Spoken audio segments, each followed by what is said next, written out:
If you're struggling with pornography, I wanted to give you this tool that'll hopefully be helpful to you as much as it was to me. And I think it'll help you with your own awareness of your own struggle, because each of us are unique and each one of us are different. So the way we think about pornography, the why we use it, it's all different for each person. Hopefully, this tool will help you think through your own struggle. I'm not going to claim that this is any kind of magic solution, but what it will do is help you with your own awareness, and it'll be a step into understanding yourself. Although we are all unique and although we are all different, what I believe that is common is that it is an addiction problem. And you may think like, I only look at it once in a while and it's not an addiction, but it begs the question, why can't you stop? So this tool is actually called the sexual addiction cycle. And step one is being triggered. We all have different triggers, and it could be something as obvious as a picture or video that we see on our phone, or something we see on social media, an attractive person walking by, or it could be something as subtle as just feeling lonely or having a bad day at work. So the next stage in this cycle is preoccupation. This is where we start thinking about our addiction. So we may be doing all normal things in our life. We're doing our work, we're in school, we're spending time with a girlfriend or boyfriend or wife or husband, but yet we're thinking about our addiction, and we're thinking about, how can I get there?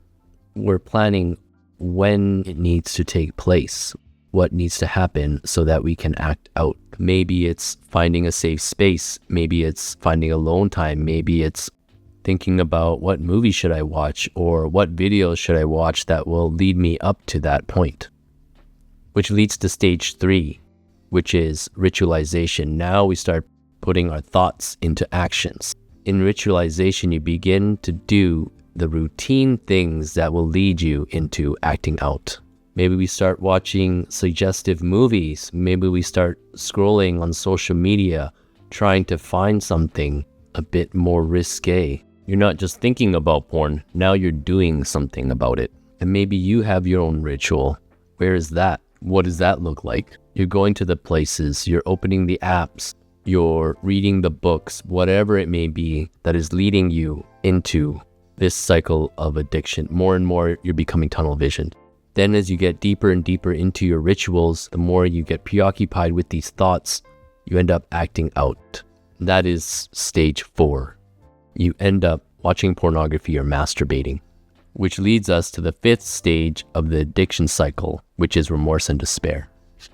And although you may feel good for the moment after you've done the deed, right after that, you feel terrible.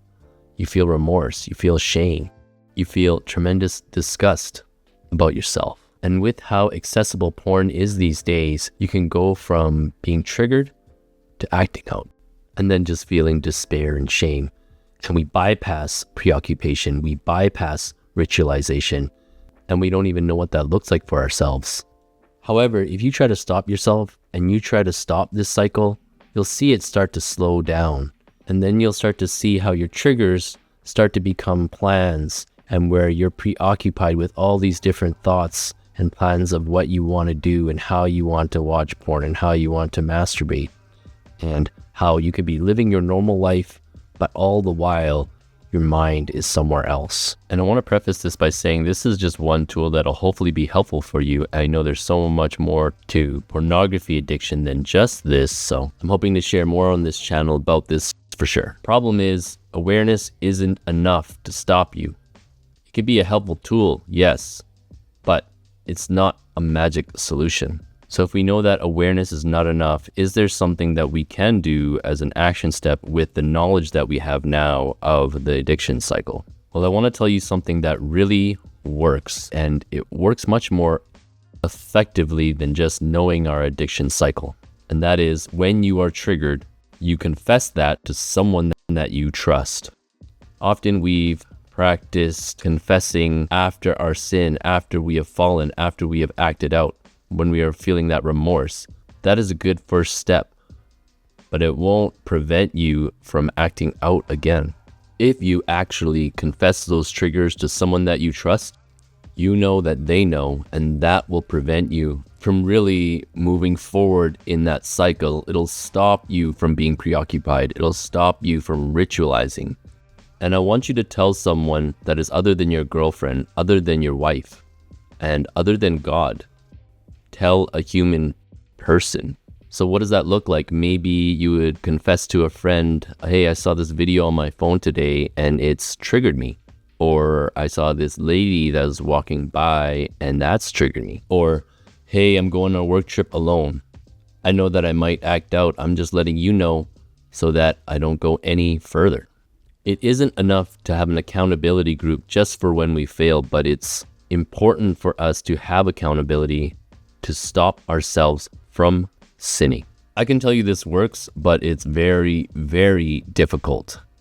I've told many people to do this. I tell myself to do this, but it's one of the hardest things. And so many people that I know don't do it because it's so hard for us to admit that we're weak. It's so hard for us to admit that we might fail.